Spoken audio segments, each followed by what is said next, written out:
Hello guys, welcome to another video in the series of coding. Today we have with us a problem that's called generate random point in a circle. So we are given the radius and xy positions of the center of a circle. Write a function which generates a uniform random point in the circle. A point on the circumference of the circle is considered to be in the circle, and we have to return a size 2 array containing x position and y position of the random point in that order. So let's try to understand the logic of this code. So suppose you have a circle, and let's say this is the origin of the circle that is given to us. Also the x and y coordinates, also the x and y coordinates of the center of the circle is given to us. So if it is 0 comma 0, then it lies at the origin. If it is not, then we will have to account for this factor also. So let's try to generate random points in the circle. So how can you generate the random points in this circle? So you can take any point which is lying on the circle, inside the circle, right? How do you define a random point in a circle? Okay, let me take this particular point. So let's say this point is A and the origin is O. How can I define this?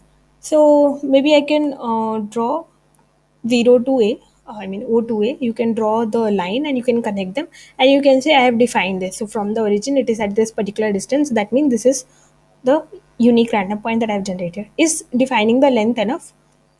Let's consider this point. Let's say this point is also at the same distance, okay? And you have so many points which are at the same distance, so they will not be unique unless, okay, so all these points which are lying on this circle will be at the same distance. So how do you define this unique point? How do you make this point unique? Then you will have to define one more parameter, theta also. If you define theta, that means this point is at this particular distance and also at some particular certain angle. Then you can define the point uniquely. And how do you find the x and y coordinate of the point then? So let's draw it even better. So let me take exact shape. Let's say this is the circle, and let me now draw a point. So this is the origin, and this is the point that we are considering. So to define the point uniquely, you needed first the distance from the origin to that particular point, and you needed another parameter theta. So let's call the distance from the origin to that particular point OA is equal to length. So the distance is length, and you have another parameter theta. So if you find length, if you find theta, and if you specify them for a point, so you will be able to specify the point uniquely in using polar coordinates. This is what is called.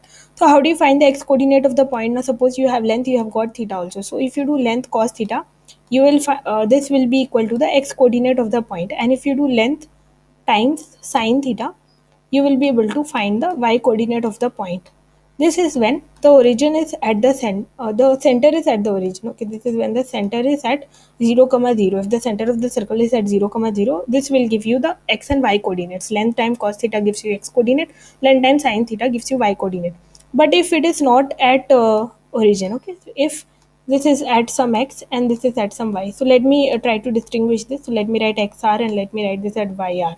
Okay, then if the origin is at xr and yr, then what do you do? How do you find the x and y coordinates? So you just add them here because the origin has got shifted by that amount.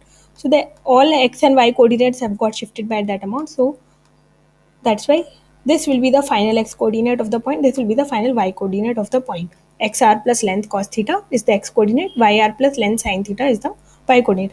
Now, xr, yr is given to you in the question. Okay, you just need to generate length and sin theta. So if you generate length and sin theta randomly, I mean, sorry, length and theta. If you generate length and theta randomly, then you will be able to generate the x and y coordinates of the point. So if you generate theta, you can easily take cos theta using the inbuilt function. If you generate theta, you can take sin theta also using the inbuilt function. That is why I am saying just find length and theta and generate them randomly. Then you will be able to generate a random x coordinate, random y coordinate of a point which will lie in or on the circle. So now how do you generate length and theta? Okay, let us look at them one by one. So how do you generate length and theta randomly?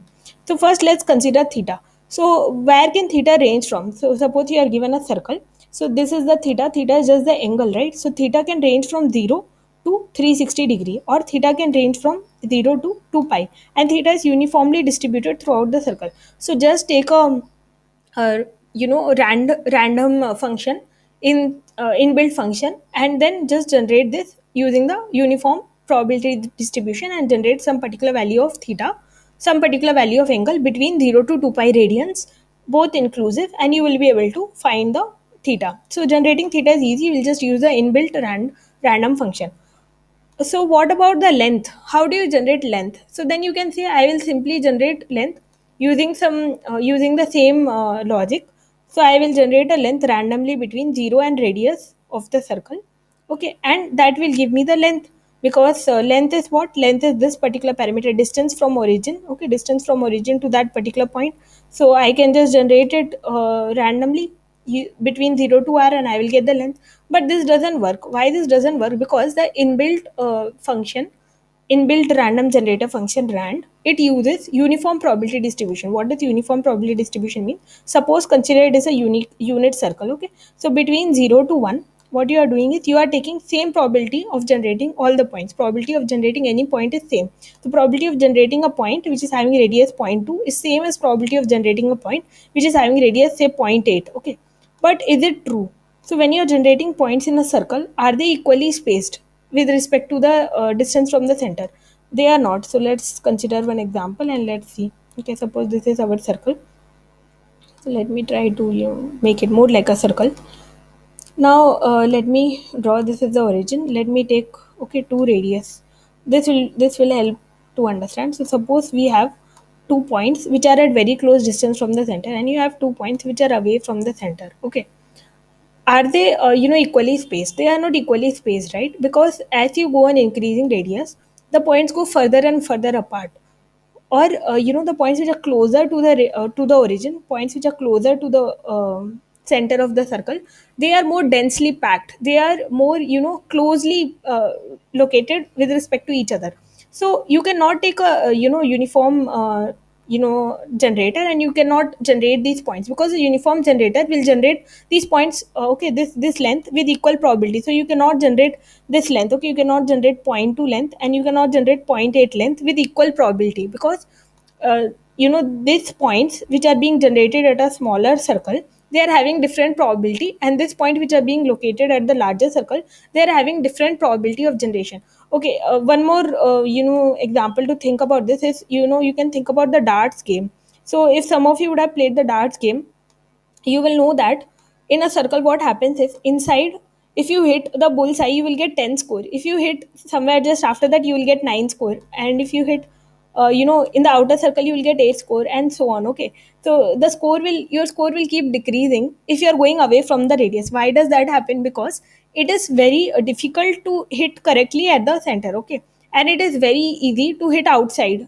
There is more probability for a point to randomly land on the outer periphery. Okay, even if you take the same distance between these points. Okay, so even if this distance and this distance is same. Okay, let's consider this smaller circle is at radius located from 0 to zero point 0.1, and this outer circle is, let's say, located at a radius of zero point 0.9 to zero point 0.9 to 1. Okay, both the distances are same, but it is more easier to generate this outer uh, it is more easier to hit the outer circle, or it's more easier to generate a point randomly on this. It's more easier to hit the dart correctly at some point on this outer circle than it is to hit at the same way in the inner circle. So probability of hitting here is definitely more than probability of hitting here.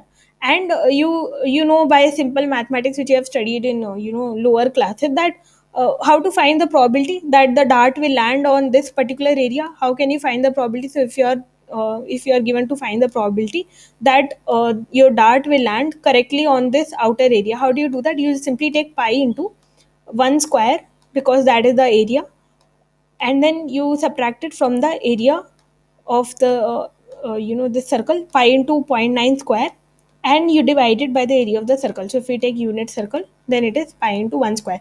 This gives the probability that the dart is going to land on this particular area. Okay, let's consider the probability that the dart is going to land on this shaded area now, this smaller inner circle.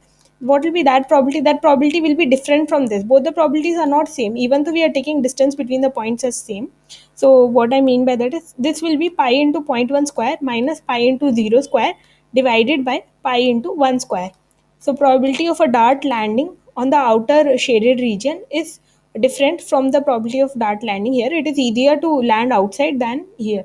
So that is why you cannot generate lengths randomly uniformly with same probability. So what how can you change this problem? So what you do is you generate the inbuilt C++ function, or even in other languages it generates using uniform probability distribution, which we just saw. So uniform probability distribution is this probability distribution. So this is the probability on the y-axis, and this is for a unit circle we are taking from 0 to 1. So this distribution you take, and you take the square root of this particular distribution. So generate uniform generate a random number using uniform probability distribution, take the square root of that and multiply it by radius. Okay, so instead of just multiplying a random number generated uniformly by radius, okay, if you just instead of taking a random number between 0 to 1 and multiplying it by radius to get the length, we take the same random number generated uniformly using a uniform probability distribution function which is inbuilt. You take square root of that and multiply that by radius. That will give you the length and it will give you the exact answer. So let's try to code this. Okay, so this is the particular function that is given to us. Okay, and this is the solution constructor, and I have also defined the variables r, x and y for this particular class. Now let's code further. So r will just become equal to radius for this, and x will become equal to x center, and y will become equal to y center.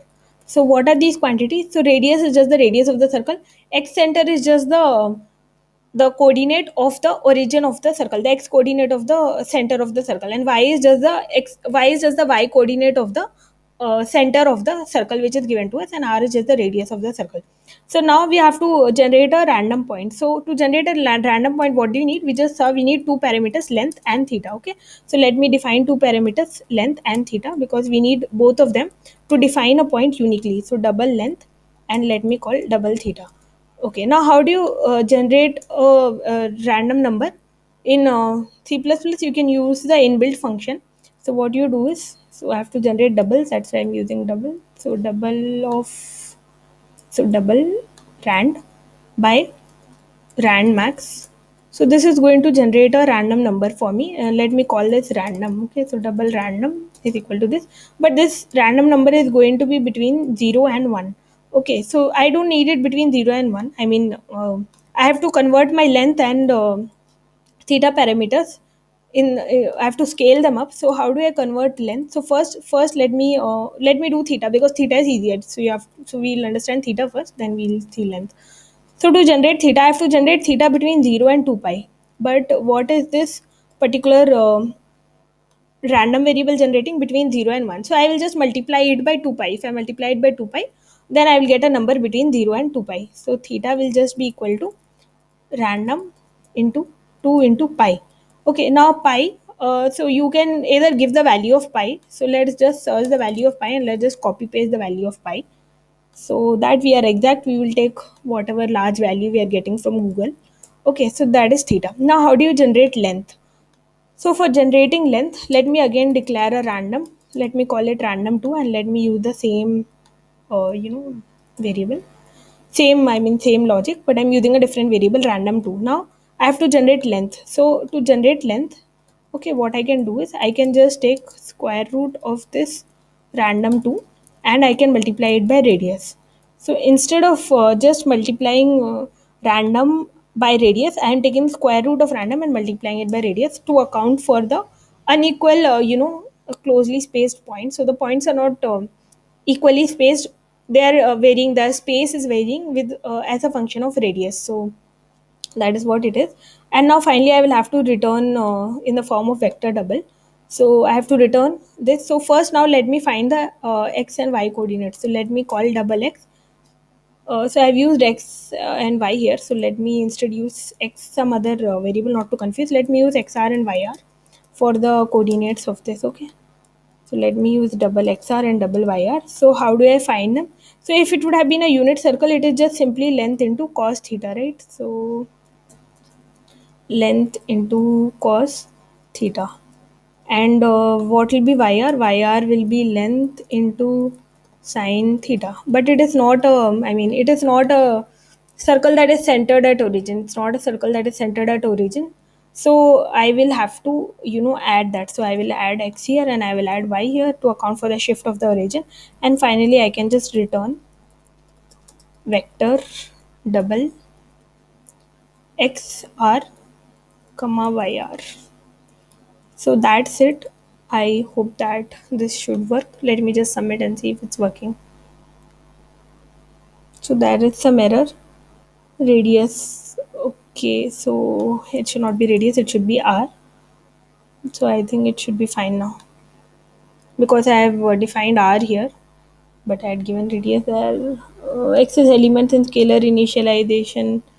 Okay, I have forgotten to give a closing bracket there. So in hurry, I think I made a few mistakes. I hope it should be fine now. It's an accepted solution. Thank you for being patient.